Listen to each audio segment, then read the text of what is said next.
My name is Thomas Ferrington, although I was born Thomas Farraker in Ireland. It was Barony Kilmaine, County Mayo, Ireland. Yeah. Now my wife and I had a small farm in Ireland, and we grew potatoes, cabbage, and onions.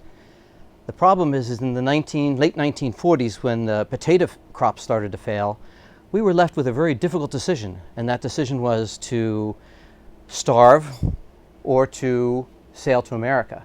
And so Bridget and I decided to sail to America. We landed in New York City and we settled in Lower Manhattan in the City Hall area with our 3 children. My oldest was my daughter Mary, second was my son Patrick, and then the youngest was my son John.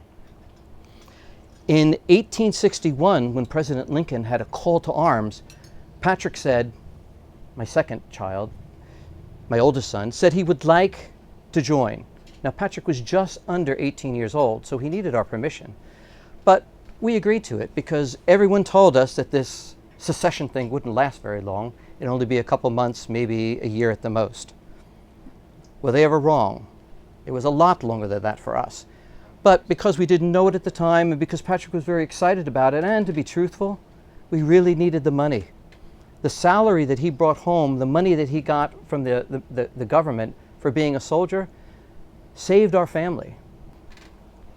Well, he signed up for the 2nd New York State Militia, the 2 NYSM. He was very proud of being able to be one of the first regiments to leave New York City, and he traveled down to Washington, D.C. Now, many of us today don't know it as the 2nd New York State Militia. It later became the 82nd New York.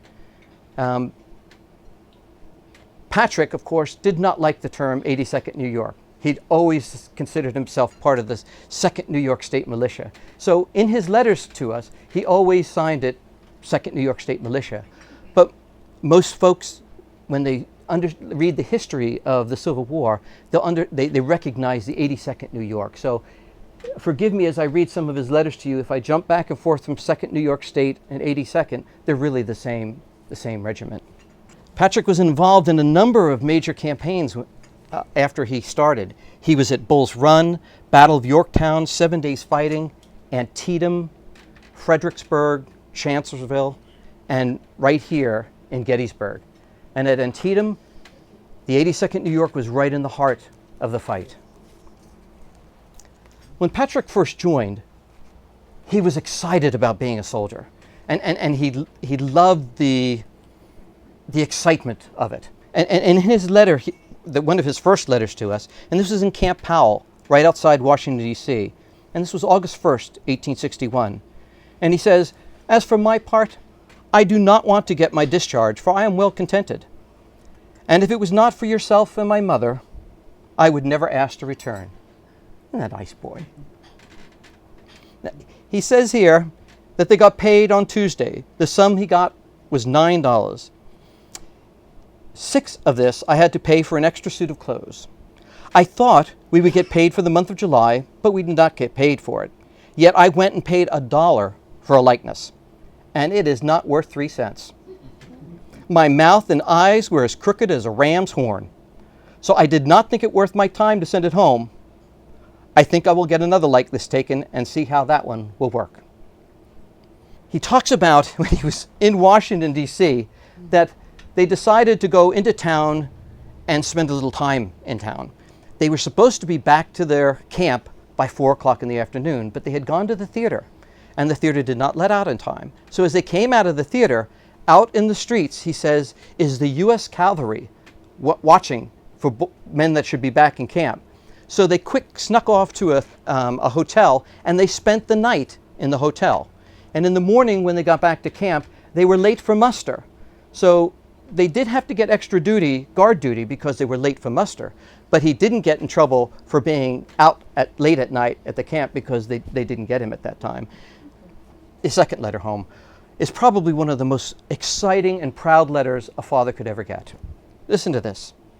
"Dear Father, we had President Lincoln and his wife and another gentleman and a lady here last night. When we were on dress parade, he passed along our lines, examining every man very close." Is that not wonderful? My son stood there, and President Lincoln and his wife stood right in front of him. I was so proud. I showed this to everyone in the neighborhood. The second part of this letter is kind of interesting because I think this is a common theme that enlisted soldiers have when they think about their officers for many years prior to the Civil War and probably many years after the Civil War. Dear Father, we have orders to pack our knapsacks and prepare for a march. God only knows where. Some say we are going 30 miles up the Potomac River. Others say 21 miles. And some say only 7. But it is my opinion that they do not know where we are going. It gives a little impression of his sense of humor, but in a second letter he wrote to me, and I'm going to ask you if any of you recognize this because I don't know exactly what he was talking about in this letter. I forgot to mention to you that when we were in the wood during the rain, that my companion slept on the coffee kettle. During the night, he had to stick down 2 posts on either side of the coffee kettle so it would not float away. He told me in the morning he never slept sounder in his life. Ever since, it is the password in our company. When you walk up to the guard, they would say, "Who slept in the coffee kettle?" And the answer is Harry Dirch. We are a jolly set of boys. Although we are used to a very rough time, we cannot keep from mischief making at each other's expense. He sends home money in every single letter, which is wonderful for us. But he says he's not going to send the money home because 2 of his companions have got furlough or leave, and they'll be coming home. And he says he wants to send the money home with them. And when they go to you, I want you to treat them as good as you can, for they treat me and advise me the same as you would. And I want you to get them as drunk as blazes. But don't get drunk yourself. You will take them to Mr. Wall and tell him that they are my companions. And if he does not give them a pint of his best ale in his brewery, he is no friend of mine. Of course, the saying, "Don't get drunk yourself," is because he knows with my lung problems I should not be out drinking very much.